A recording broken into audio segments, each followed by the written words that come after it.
Elle a obtenu son diplôme en trichant. Les mots ont résonné comme un coup de feu. J'étais à 3 pas du podium. Prête à recevoir le diplôme pour lequel je m'étais battue pendant 4 années brutales, quand la voix de ma sœur a percé l'air. L'auditorium s'est figé. Les téléphones se sont levés. Je n'ai pas regardé Nathalie, car si je le faisais, si je voyais l'air suffisant que je savais plaquer sur son visage, je risquais de crier ou de pleurer, ou les deux. J'ai trouvé un couloir tranquille derrière l'auditorium et je me suis appuyé contre le mur de ciment froid, me forçant à ne pas m'effondrer. Mon téléphone vibrait sans arrêt, des textos de Jessica. Ma colocataire, du professeur Lynn, qui avait supervisé mon projet de fin d'études, et même de Mason, le garçon de philosophie 204, qui ne m'avait pas parlé depuis 2 ans. Mais je les ai tous ignorés. Mes pensées revenaient sans cesse à la voix de Nathalie, à ces mots. Elle a obtenu son diplôme en trichant. Ce n'était pas juste une attaque. C'était un piège. Un piège qu'elle avait clairement planifié depuis des semaines, peut-être des mois. Elle connaissait le pouvoir de ce moment. De ce cadre, la remise des diplômes. L'endroit où tout le monde regardait, le seul endroit où je ne pouvais pas me défendre sans paraître sur la défensive. Et elle l'avait exécuté à la perfection. Sauf pour une chose. Elle ne savait pas que j'avais déjà découvert la vérité, que j'avais des documents, des témoins et un dossier complet préparé pour l'examen du doyen. Un dossier qui expliquait tout. Les courriels falsifiés, les plaintes anonymes au comité d'éthique, les fausses demandes de tutorat envoyées depuis des comptes jetables qui avaient failli me faire accuser de plagiat. Le tout remontant à une seule adresse IP, la sienne. Pendant des années, Nathalie avait bouillonné d'un ressentiment silencieux. J'avais l'habitude de penser que ce n'était que de la rivalité fraternelle, cette amertume résiduelle datant du jour où j'avais obtenu la bourse qu'elle n'avait pas eue. Ou lorsque j'avais été nommé major de promotion à sa place. Mais ceci, c'était la guerre. J'ai glissé le long du mur et me suis assise sur le carrelage froid. Ma toche s'affaissant autour de moi comme un ballon dégonflé. Mon esprit passait en revue les souvenirs comme on bat des cartes, les sessions d'études tard le soir, les rejets. Les percées et les heures acharnées au laboratoire de psychologie. Rien de tout cela n'avait été facile. J'avais mérité chaque instant de ce diplôme. Et elle a essayé de tout effacer avec une seule phrase. Mais pas cette fois. Cette fois, je n'étais pas la petite sœur qui mendiait son approbation. J'allais être celle qui disait la vérité et la prouvait. Parce que lorsque Nathalie a déclaré la guerre, elle a sous-estimé la seule chose que j'avais et qu'elle n'avait pas, des preuves. En grandissant, Nathalie était le soleil, et j'étais le satellite. Elle était belle, charismatique, douée sans effort, le genre de personne que les professeurs adoraient. Que la famille louait et dont les étrangers se souvenaient. Lors des réunions de famille, on disait, vous êtes toutes les deux charmantes, mais Nathalie, elle ira loin. Cela ne me dérangeait pas. Pas au début. J'étais contente d'orbiter dans sa lumière, de bien travailler à l'école, de ne pas causer de problèmes. Je me vantais même que ma sœur allait devenir avocate ou actrice, ou les deux. Nathalie avait ce genre d'éclat. Mais l'éclat a diminué quand j'ai commencé à la rattraper. En première année de lycée, j'ai battu ses notes en mathématiques. En deuxième année, j'ai été accepté dans un programme de mentorat pour lequel elle avait été refusée. En dernière année, j'avais dépassé sa moyenne. Obtenu une bourse complète pour l'Oregon State et une place dans le prestigieux programme d'honneur de l'université. C'est là que les choses ont changé. Les compliments de Nathalie ont commencé à sonner comme des pics. Tu as dû avoir de la chance que le comité aime ton histoire larmoyante. Waouh, Ava. Le premier signe d'alarme est apparu en deuxième année, lorsque le versement de ma bourse a été retardé. L'aide financière a blâmé des documents de vérification incomplets. Même si j'avais tout soumis à temps. Le retard m'a forcé à emprunter de l'argent pour le loyer. À accumuler des dettes de cartes de crédit et à prendre des quarts de travail supplémentaires au centre de tutorat. Des mois plus tard, ma conseillère pédagogique m'a prise à part. Ava. A-t-elle dit doucement, nous avons reçu une plainte anonyme vous accusant de plagiat dans votre article sur les neurosciences comportementales. Mon estomac s'est noué. Cet article m'avait pris des semaines. Il était parfaitement cité, relu par mon mentor et vérifié avec Grammarly avant que je ne le soumette. Je me suis défendu avec succès, j'étais secoué. Et ce ne fut pas le dernier incident. Il y avait des courriels que je n'avais jamais envoyés, des rendez-vous que j'aurais soi-disant annulés. C'est vous qui m'avez ignoré après m'avoir facturé 200 $ pour du tutorat, n'est-ce pas? Je ne l'avais jamais rencontré de ma vie. Chaque incident était juste assez isolé pour paraître une coïncidence, juste assez pour me faire douter de moi-même. Mais l'automne dernier. Copie de chaque communication. Et il y a 3 mois, j'ai trouvé le schéma. Toutes les empreintes numériques pointaient vers une seule personne, Nathalie. Elle vivait à la maison depuis qu'elle avait abandonné ses études supérieures. Elle avait accès au Wi-Fi de nos parents, à nos appareils partagés. Même à d'anciens identifiants de connexion que j'avais oublié de changer. C'est à ce moment-là que j'ai cessé de douter et que j'ai commencé à planifier, parce que si Nathalie voulait une guerre, elle venait de la déclarer sur le mauvais champ de bataille. La première fois que j'ai remarqué que les fonds de la bourse manquaient, c'était juste après les vacances d'hiver. J'avais planifié chaque dollar avec soin, frais de scolarité, livres, loyer, nourriture. Mais lorsque je me suis connecté à mon compte universitaire, le remboursement que j'attendais n'était pas là. Au lieu de 2800 $, le solde affichait un peu moins de 400 $. Au début, j'ai supposé que c'était une erreur administrative. J'ai envoyé un courriel au bureau de l'aide financière, m'attendant à une solution rapide, mais la réponse est revenue, stérile et vague, en raison d'ajustements récents sur votre compte et d'activités de décaissement antérieures. Votre remboursement a été réduit. Veuillez contacter les services aux étudiants pour plus de précision. Ajustement. Décaissements antérieurs. Je n'en avais fait aucun. S'ensuivirent 3 semaines à être renvoyé d'un service à l'autre. Personne ne pouvait me donner de réponse claire. Une employée a même laissé entendre que j'avais peut-être déjà dépensé les fonds et oublié. Je me souviens être assise sur le sol de mon minuscule studio. Le chauffage éteint pour économiser de l'argent, le téléphone dans une main, des rameaux dans l'autre, en pensant, suis-je en train de perdre la tête? Ce n'était pas seulement l'argent. C'est là que les choses sont devenues plus étranges. Il y avait de petits transferts récurrents de mon compte étudiant vers un profil Venmo que je ne reconnaissais pas. Ils ressemblaient à des achats de manuels ou à des cotisations de club, chacun entre 20 et 75 $. Au fil du temps, ils totalisaient près de 900 $. Puis est venu le plus gros. Un paiement de 1500 $ libellé et mis à niveau ordinateur portable, AVAC. Sauf que je n'ai jamais acheté de nouvel ordinateur portable, et je n'ai jamais autorisé ce paiement. C'était une transaction falsifiée, habilement déguisée. L'adresse de livraison était dans une ville voisine, un appartement que je ne reconnaissais pas, mais je savais qui y vivait, l'ex de Nathalie. Celui qu'elle prétendait avoir bloqué des mois auparavant. C'est là que j'ai compris. Ce n'était pas aléatoire. Ce n'était pas un vol d'identité par un étranger. C'était personnel, intime. Quelqu'un qui connaissait mes habitudes, mon emploi du temps et comment couvrir ces traces juste assez bien. Nathalie avait accès à tout, d'anciens disques partagés, des appareils synchronisés. Même mon remplissage automatique Google. Elle connaissait les réponses à mes questions de récupération de mots de passe mieux que moi. Elle avait probablement encore les réponses aux questions secrètes que j'avais créées au collège. Premier animal de compagnie? Glace préférée? Elle construisait une trace écrite conçue pour me ruiner, petit à petit, tout en restant invisible. Mais je venais de découvrir la première miette de pain. J'ai changé tous mes mots de passe cette nuit-là. J'ai fermé le stockage cloud partagé. J'ai réinitialisé mes identifiants d'étudiants et alerté la sécurité du campus. Puis j'ai fait une feuille de calcul, chaque transaction étrange, chaque connexion frauduleuse, chaque courriel suspect. Et j'ai passé un appel, pas à la police, pas encore. À quelqu'un qui avait aidé une de mes amies une fois lorsqu'elle s'était fait arnaquer en ligne, un cyber-enquêteur privé nommé Brandon Ing. Je ne le savais pas encore. Mais cet appel allait tout faire éclater. Brandon Ing n'avait pas l'air du genre de personne capable de démolir la vie de quelqu'un avec un ordinateur portable. Il était calme, soigné. Et étonnamment jeune, à peine 30 ans.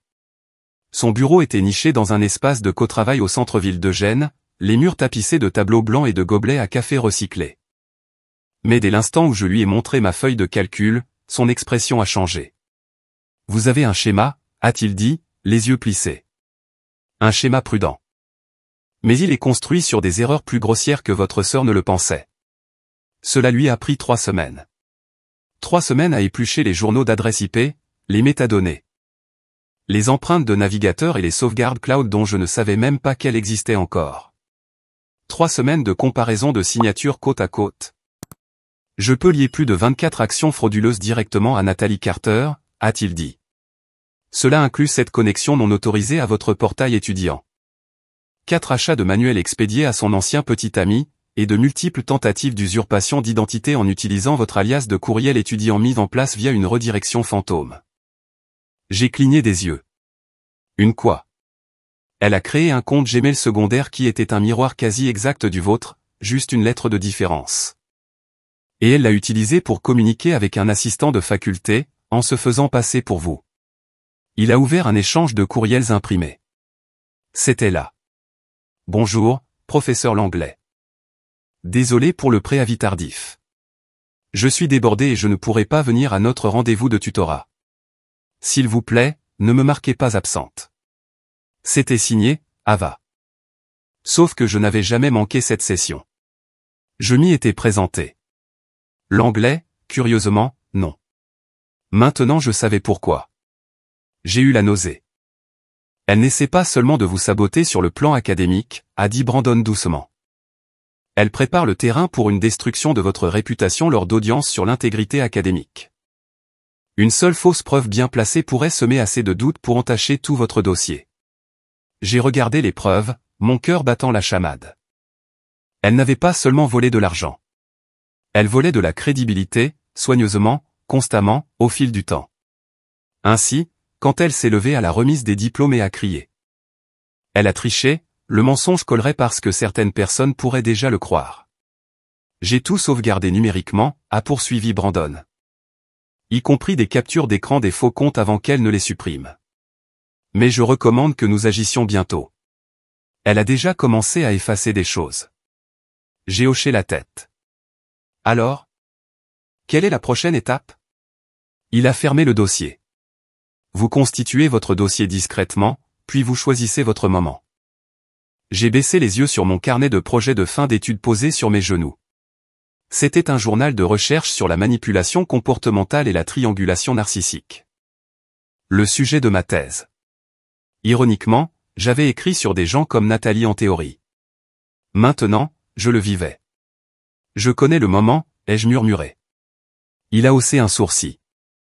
La remise des diplômes, ai-je dit, un sourire amer se formant. Laissez-la croire qu'elle a gagné. La nuit où j'ai eu la confirmation que c'était elle, je n'ai pas pleuré. Je n'ai pas crié. Ni jeté d'objets, ni appelé qui que ce soit. Je suis juste resté assise sur le bord de mon lit, l'ordinateur portable ouvert. À regarder les preuves que Brandon m'avait envoyées sur une clé sécurisée. Les empreintes numériques de Nathalie étaient partout, des horodatages qui coïncidaient avec ses lieux connus. Des schémas de texte qui correspondaient à ses anciens articles de blog, des historiques d'achat qui remontaient au GPS de son téléphone. C'était irréfutable. Et pourtant, je ne voulais pas y croire. C'était ma sœur, la fille qui me tressait les cheveux pendant que nous regardions Gilmore Girls. Celle qui glissait des cupcakes dans mon casier au collège après que Jason Wells m'ait largué en 5e. La même sœur qui m'avait dit un jour, tu seras inarrêtable un jour, Ava. Je m'accrochais à ces souvenirs comme un enfant s'accroche à une couverture usée. Mais la vérité, c'est que ces moments s'étaient terminés il y a longtemps. Je n'avais juste pas remarqué quand. En y repensant, je pouvais voir les fractures se former dès le lycée, les compliments en coin, la compétition qui ressemblait moins à du plaisir qu'à de la survie. Mais ceci, c'était autre chose. Ce n'était plus de la rivalité. C'était de la destruction. J'ai ouvert l'enregistrement vocal que Brandon avait capturé de son faux appel de tutorat. J'ai refermé l'ordinateur portable d'un coup sec. Le lendemain matin, j'ai traversé la ville, pas pour la confronter. Pas encore. Je suis allé voir mon père. Il était seul à la maison. Notre mère était à une conférence dentaire, et je l'ai trouvé sur la terrasse arrière en train d'arroser ses plants de tomates. Il a souri en me voyant. Le grand jour approche, hein? Quelque chose à propos de l'école, que j'aurais triché ou que je ne mériterais pas ma bourse. Il a posé l'arrosoir lentement. Elle a fait quelques remarques, a-t-il dit après une pause. Je ne pouvais pas. Pas encore. Mais ses yeux ont cherché les miens, et quelque chose en lui a changé. Est-ce qu'elle a des ennuis, a-t-il demandé, sa voix plus basse maintenant. Pas encore. Ai-je dit. Mais elle en aura. Parce que Nathalie avait passé des années à utiliser son amertume comme une arme, empoisonnant discrètement l'air entre nous. Convainquant même les personnes les plus proches de moi que j'étais l'enfant prodige qui n'avait jamais lutté. Mais elle était sur le point d'apprendre. Je n'étais pas restée silencieuse parce que j'étais faible. J'étais restée silencieuse parce que j'étais patiente. Et ma patience était sur le point de s'épuiser. Au moment où la semaine de la remise des diplômes est arrivée, j'avais tout mis en place. Ma toque et ma toge étaient repassées. Mon discours, approuvé et discrètement amendé, attendait dans les plis de mon porte-diplôme. Mon dossier de preuves, étiqueté et scellé, se trouvait dans une enveloppe noire unie, glissée sous mon siège sur la scène. Brandon avait même préparé un contact presse, au cas où les choses deviendraient explosives. Mais plus important encore, je m'étais préparé non pas à combattre Nathalie, mais à la démasquer selon mes propres termes. Ce que Nathalie n'a jamais compris, c'est que le vrai sabotage ne vient pas de cris dans une salle bondée. Il vient du fait de laisser quelqu'un s'incriminer lui-même devant les personnes même qu'il essaie de tromper. C'est sur cela que je comptais. Qu'elle ne pourrait pas s'en empêcher. Et j'avais raison. 15 minutes avant le début de la cérémonie, je l'ai repérée près de l'entrée des invités, dans un blazer blanc et avec un rouge à lèvres trop vif. Flanquée de 2 anciens camarades de classe à qui elle avait à peine parlé depuis des années, une équipe de performance. Elle les charmait, souriant trop largement, sa voix plus forte que nécessaire. Elle voulait que les regards soient sur elle. Je ne lui en ai accordé aucun. Au lieu de cela, j'ai pris ma place sur la scène à côté des autres diplômés d'honneur. J'ai expiré lentement et j'ai croisé le regard du doyen Whittaker. Nous avions parlé la veille. Je lui avais tout montré, chaque connexion frauduleuse, chaque courriel redirigé. Chaque transaction que Nathalie avait orchestrée en mon nom. Sa réponse avait été mesurée mais claire. Laissez-la parler, avait-il dit. Laissez-la faire son mouvement. Et je saurai exactement ce dont je suis témoin. Maintenant, il m'a fait le plus petit des hochements de tête. Que la partie commence. La cérémonie a commencé comme n'importe quelle autre. Hymne national, citations inspirantes, le cliquetis des programmes qu'on feuillette sur les genoux. Puis les noms ont commencé. Ils appelaient les diplômés par ordre alphabétique. Laisse-la venir. Et puis, pile au bon moment, elle a obtenu son diplôme en trichant. La voix de Nathalie a fendu l'air comme une lame. Des halètements ont parcouru la foule. Les téléphones se sont levés instantanément. Les flashs des appareils photo ont crépité. Les professeurs se sont retournés. Les familles se sont figées en plein applaudissement. La femme à côté de moi a serré son collier de perles. L'auditorium est tombé dans le silence. Je me suis levé. J'ai marché vers le podium, calme et précise. Mes talons cliquaient avec une finalité rythmique. Derrière moi, Nathalie continuait de crier. Elle ne mérite pas ce diplôme. Elle a payé ses études avec de l'argent volé et de fausses notes. Mais cette fois, contrairement à toutes les fois précédentes, personne ne s'est précipité pour la croire, car cette fois, j'étais venu préparer. Le doyen Whittaker m'a rejointe au podium. Son sourire composé, mais ses yeux brûlants de concentration. J'ai accepté mon diplôme, je me suis penché et j'ai murmuré, l'enveloppe est sous ma chaise, étiquetée à 13. Il a hoché la tête. Ce sera traité. Je me suis tourné vers la foule. Les téléphones étaient toujours levés. La voix de ma sœur tremblait maintenant de désespoir. La sécurité se dirigeait déjà vers sa rangée. Mais je n'ai pas regardé en arrière. Je n'en avais pas besoin. Elle avait fait exactement ce que j'espérais qu'elle ferait, faire s'effondrer sa propre histoire devant des centaines de témoins. Et alors que je traversais la scène, pour la première fois depuis des années, je me suis sentie plus grande. Non pas parce que j'avais gagné, mais parce que j'avais cessé de me faire petite pour qu'elle se sente plus grande. Au moment où j'ai quitté cette scène, tout a basculé. Nathalie criait encore jusqu'à ce que la sécurité l'atteigne. Ils ne l'ont pas traînée dehors. Ils n'en ont pas eu besoin. Son esclandre s'était déjà effondré sous son propre poids. Et les témoins, ce n'étaient pas seulement des familles. C'étaient des membres du corps professoral, des anciens élèves, des donateurs et la presse locale assise près de l'avant pour la couverture. Chaque personne qui comptait venait de voir une femme bien habillée perdre le contrôle pendant que moi, sa supposée victime, je restais posée, silencieuse et dévastatrice de calme. Le doyen Whittaker m'a rejointe en coulisses quelques instants plus tard, tenant l'enveloppe noire que j'avais placée sous ma chaise. « Elle vous a offert la scène ?» a-t-il dit doucement. J'ai hoché la tête. Elle le fait toujours. Elle ne le sait tout simplement pas. J'ai déjà contacté le comité d'éthique de l'université, a-t-il poursuivi. Et j'ai tout transmis au service juridique du campus. Mais Ava, cela va bien au-delà du règlement de l'école. Je sais, ai-je dit. C'est pourquoi j'ai engagé quelqu'un en dehors du système. Alors parlons-en demain, a-t-il dit. Dans mon bureau. Avec votre avocate. Cette nuit-là, la vidéo est devenue virale. Un parent avait retransmis la cérémonie en direct sur Facebook. La voix de Nathalie m'accusant de tricherie était d'une clarté cristalline. Mais ce qui ressortait le plus, c'était le visuel, moi traversant la scène imperturbable, silencieuse, forte. Quand vos détracteurs se démasquent plus fort que votre moyenne. Sa sœur a essayé de gâcher le moment et a fini par se gâcher elle-même. Nathalie, bien sûr, l'a vu aussi. Le lendemain matin. J'ai rencontré Brandon et ma nouvelle avocate, Chloé Ramirez, dans le bureau du doyen Whittaker. Chloé était vive, parlait vite et ne sourcillait pas face aux dynamiques familiales complexes. Elle a examiné le rapport de Brandon, a hoché la tête une fois et m'a regardé.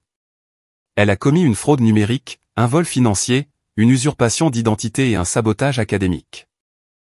Cela fait 4 chefs d'accusation recevables. Si vous voulez aller de l'avant, nous pouvons déposer la plainte aujourd'hui. Je le veux, ai-je dit, mais pas seulement pour moi. Chloé a haussé un sourcil. Elle a fait ça à d'autres, ai-je dit. D'anciens amis, des exemples? Notre cousin.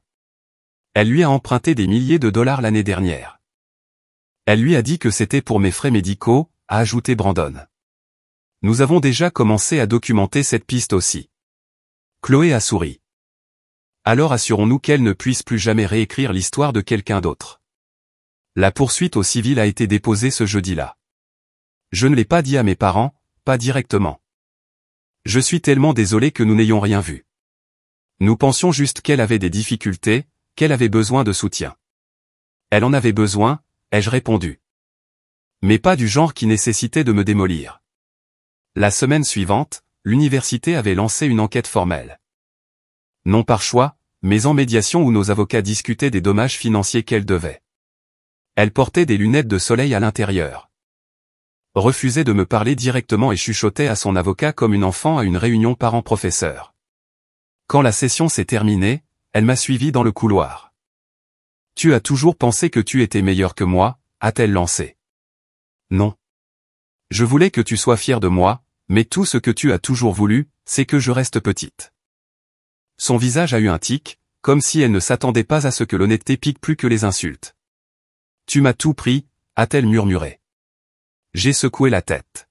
« Je n'ai rien pris. » ai-je répondu.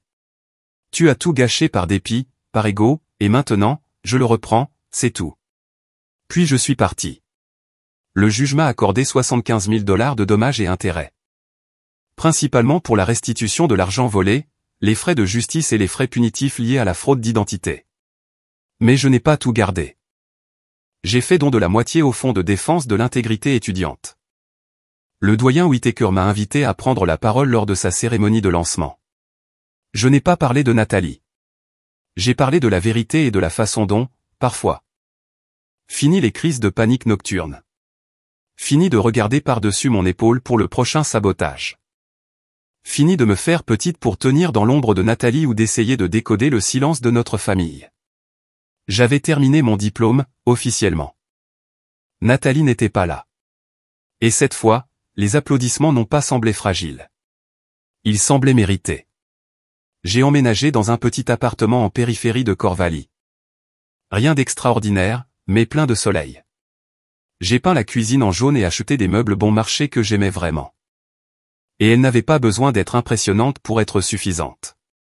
Pourtant, je ne pouvais pas me défaire d'un sentiment, que tout cela ne pouvait pas se terminer par un chèque et un discours. Que tout ce que Nathalie avait essayé de détruire devait devenir plus qu'une simple leçon, quelque chose d'utile, de généreux. Alors j'ai de nouveau envoyé un courriel au doyen Whittaker. Objet. proposition de fonds de bourse. Je lui ai dit que je voulais commencer modestement, juste un étudiant par an, quelqu'un qui avait été faussement accusé. C'est de le revendiquer et de lui donner un sens meilleur. La première bourse a été attribuée à une étudiante en transfert nommée Ila, dont la tante avait volé ses identifiants FAFSA pour demander des prêts en son nom. Elle a abandonné ses études pendant 1 an, a travaillé dans un restaurant, a dormi dans sa voiture. Maintenant, a-t-elle murmuré. Vous ne l'avez jamais été, lui ai-je dit. Maman n'a jamais appelé. Elle a envoyé une seule lettre d'excuse vague et décousue, enrobée d'excuses. Ta sœur a toujours été compliquée. Tu aurais dû nous le dire plus tôt. Nous ne savions pas à quel point c'était grave. Je n'ai pas répondu. Non pas parce que je la détestais, mais parce que je n'avais plus besoin qu'elle comprenne. Je n'avais pas besoin de permission pour aller de l'avant. Nathalie, de son côté, a disparu de la scène publique. Elle a supprimé ses réseaux sociaux et est retournée vivre chez une amie en Idaho, selon les rumeurs familiales lointaines. De temps en temps, j'entendais une rumeur selon laquelle elle postulait à une école d'infirmière ou pensait à écrire ses mémoires, mais rien ne se concrétisait. Je l'ai laissée s'effacer. Elle avait déjà volé assez d'attention. Parfois, la guérison ne ressemble pas au pardon. Parfois, c'est poser une limite si ferme que le passé ne peut plus s'y agripper.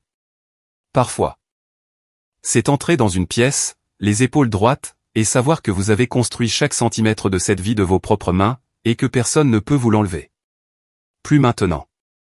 Un dimanche matin, je me suis assise sur ma terrasse avec Piper sur mes genoux, un café chaud à la main, et j'ai pensé à tout ce qu'il avait fallu pour en arriver là. Chaque nuit où j'ai douté de moi.